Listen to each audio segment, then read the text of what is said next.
and the topic is the narco states of West Africa.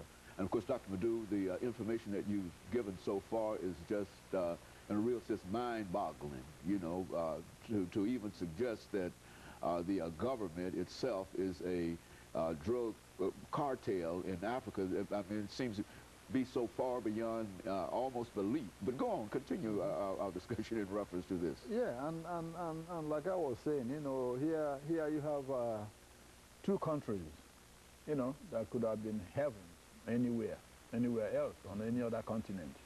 For example, Guinea. Guinea is has the largest, you know, bauxite deposits in the entire planet. And you know, bauxite is the ore for aluminium. Exactly. And yet, almost 60% of the people are jobless. Okay? Almost 60% of them are jobless. Okay? Running water is a luxury. Electricity is a luxury in a country that has so much water. What is the government doing? If the government is busy, the government officials are busy, you know, trying to run drugs and protect their own interests. They are not busy running the government to take care of the little person. They could care less. And that's part of the problem. Oh yeah, people say, well, you know, Africa is poor. Africans are poor. No, really, Africa is not poor. Okay? Africa is not poor. It's just that the place is completely mismanaged because of what we just discussed now. Okay? That bauxite deposit in Guinea is enough to make the place a heaven for everybody. It's enough to make the place very rich. But yet... And they got the labor to exploit it. They have the labor to exploit it. And the government has not seen it fit to exploit it to its fullest for the benefit of its own people. And even when they come to exploit it, it will still not be for the benefit of the people.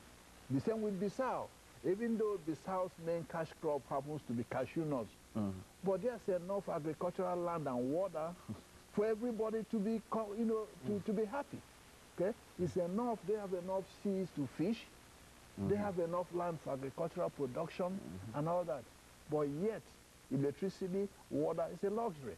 Now, how can the government do anything for the people when they are busy trying to control and sell these drugs and run the country at the same time? Both of them cannot work that way. It does not work that way. And that's part of the problem.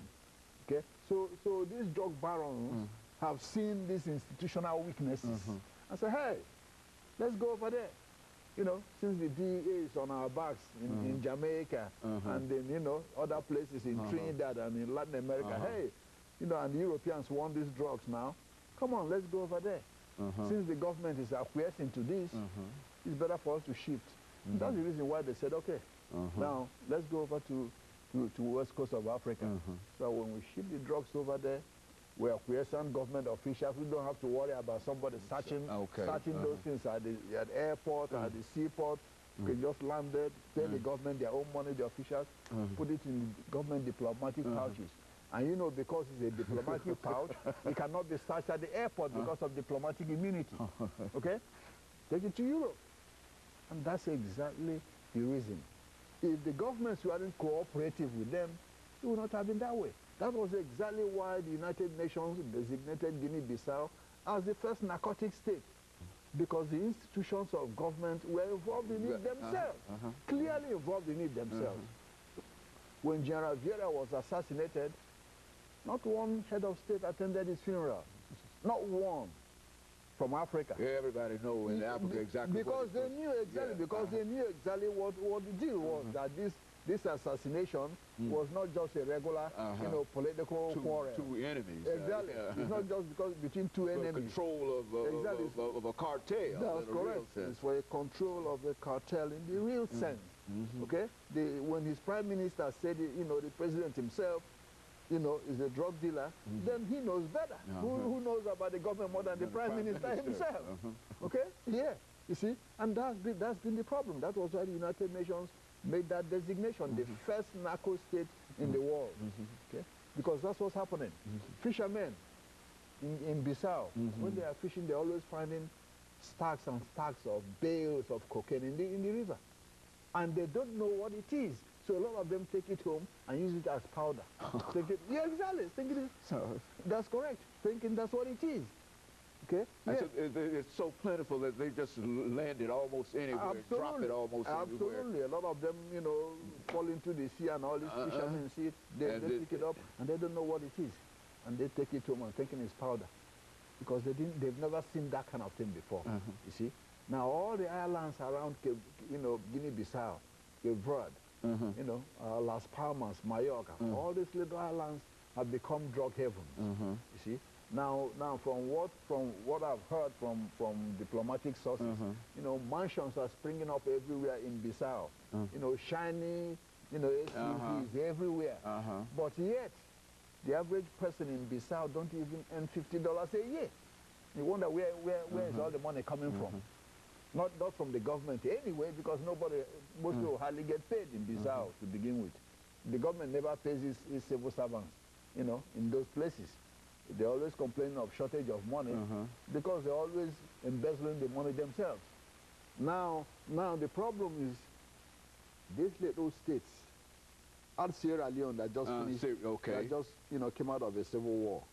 Even though the government is not acquiescent to it, but because of the poverty existing in that country now, or even Liberia, those places are also susceptible to the drug cartel.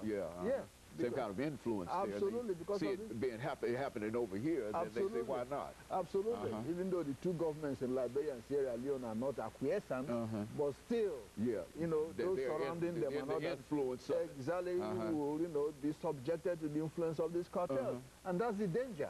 That's the danger. That eventually you're going to have all... Exactly. These drug barons will control all that west coast of Africa. And what will you see?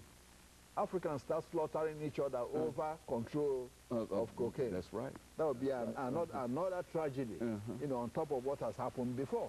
You see, that's what people are worried about. We talk of narco-terrorism. Yeah, we're going to see what we call a real narco-terrorism on the west coast of Africa. Because when they start fighting over who control the access and the money and all this, then, Africans will start slaughtering each other en masse. It wouldn't be tribal warfare, it would be warfare over cocaine. And you know how deadly it is. And now, think about it. Some of these governments that get trapped with these drug barons, when they decide to say, hey, we don't want to be part of it anymore, what happens? What happens? Yeah. Okay. The drug barons will strike back. That's right. Okay. That's right. That's what's happening in Mexico now. That's correct. What's happening in Mexico, exactly. Okay, yeah, the drug barons will strike back. Okay, and since these drug barons have more money than even the national budget of those countries, they can take over those countries themselves. Speak to that. And install whoever they want. It's almost mind-boggling to think in terms of these. That's the problem. The drug cartels have more money than those countries. Their own budgets. Okay, what is the budget of Guinea-Bissau? It's not even up to the budget to operate metro schools. Okay, what is the budget of Guinea? It's not even up to the budget of the city of Nashville. And the drug barons have more money than that. So they can take over those countries and install whomever they want as president, and then, do whatever they want. That's a lot of wealth, a lot of influence, and and that's what's scary about a lot of evil in a real sense. That's correct. That's what's scary about the whole thing. The more you think about it, that's what's scary. What prevents them from taking over Guinea-Bissau? Nothing. Nothing. Okay, they can buy their own. They got it now. That's why they already have it now. They can install whomever they want in power with that money.